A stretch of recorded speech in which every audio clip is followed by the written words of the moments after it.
Massage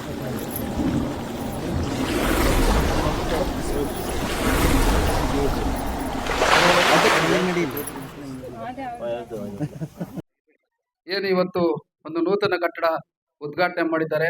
ಬಹಳ ಸಂತೋಷದ ವಿಚಾರ.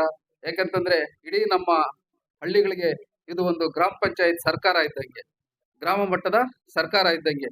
ಇನ್ನು ಮುಂದೆ ಹಲವಾರು ಸೇವೆಗಳನ್ನ ಗ್ರಾಮ ಪಂಚಾಯತಿಗೆ ನೀಡ್ತಾ ಇರೋದ್ರಿಂದ ಇಲ್ಲಿ ಜನ ಬಂದು ಹೋಗೋದಕ್ಕೂ ನಮ್ಮ ಗ್ರಾಮ ಪಂಚಾಯತಿ ಏನಿದೆ ಹೆಮ್ಮೆನಂತ ಗ್ರಾಮ ಪಂಚಾಯತಿ ಅಂದ್ರೆ ಅದರ ಘನತೆ ಸಹ ನಮ್ಮ ಕಟ್ಟಡದ ಮೂಲಕನೇ ಗೊತ್ತಾಗ್ಬೇಕು. ಯಾಕಂತಂದ್ರೆ ಇವತ್ತು ಪಾಳು ಬಿದ್ದಂತ ಕಟ್ಟಡಗಳಲ್ಲಿದ್ರೆ ಶೋಭೆ ತರೋದಿಲ್ಲ ಅನ್ನೋ ರೀತಿಯಲ್ಲಿ ಒಳ್ಳೆ ಸುಸಜ್ಜಿತವಾದ ಕಟ್ಟಡವನ್ನ ನಿರ್ಮಾಣ ಮಾಡಿದ್ದಾರೆ.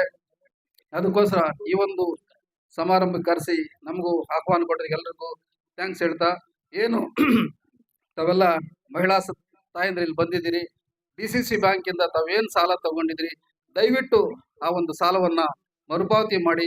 ಕಾರಣ ಏನಂತಂದ್ರೆ ಇವತ್ತು DCC ಬ್ಯಾಂಕ್ ಅಧೋಗತಿಗೆ ಹೋಗ್ತಾ ಇದೆ. ಇವತ್ತು ತಮ್ಮೆಲ್ರಿಗೂ ಗೊತ್ತಿದೆ, ಒಂದು ರಾಷ್ಟ್ರೀಕೃತ ಬ್ಯಾಂಕ್ ಅಲ್ಲಿ ಹೋಗಿ ನೀವು ಒಂದು 50,000 ಲಕ್ಷ ಸಾಲ ತಗೋಬೇಕಾದ್ರೆ ಎಷ್ಟು ನಿಮ್ಮ ಪರಿಸ್ಥಿತಿ, ಅವರ ಮ್ಯಾನೇಜರ್ ಹತ್ರ ನೀವೆಷ್ಟು ತಲೆ ಬಾಗಿ ನೀವು ಯಾವ ರೀತಿ ಅವ್ರ ಹತ್ರ ನಮಸ್ಕಾರ ಮಾಡಿ ಸಾಲ ಕೇಳಬೇಕಾಗುತ್ತೆ ಅಂತ. ಆದ್ರೆ DCC ಬ್ಯಾಂಕು ಮತ್ತೆ ನಮ್ಮ VSS ಆ ರೀತಿ ಅಲ್ಲ.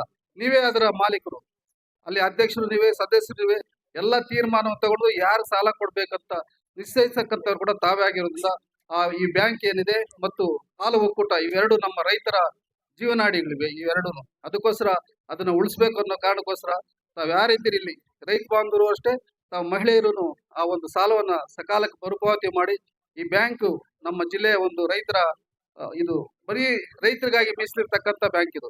ಇದನ್ನ ಉಳಿಸ್ಕೋಬೇಕು ಅಂತ ತಮ್ಮಲ್ಲಿ ಮನವಿ ಮಾಡ್ತಾ ನಾನು ಮಾತು ಮುಗಿಸ್ತಾ ಇದ್ದೀನಿ. ಜೈ ಹಿಂದ್, ಜೈ ಕರ್ನಾಟಕ.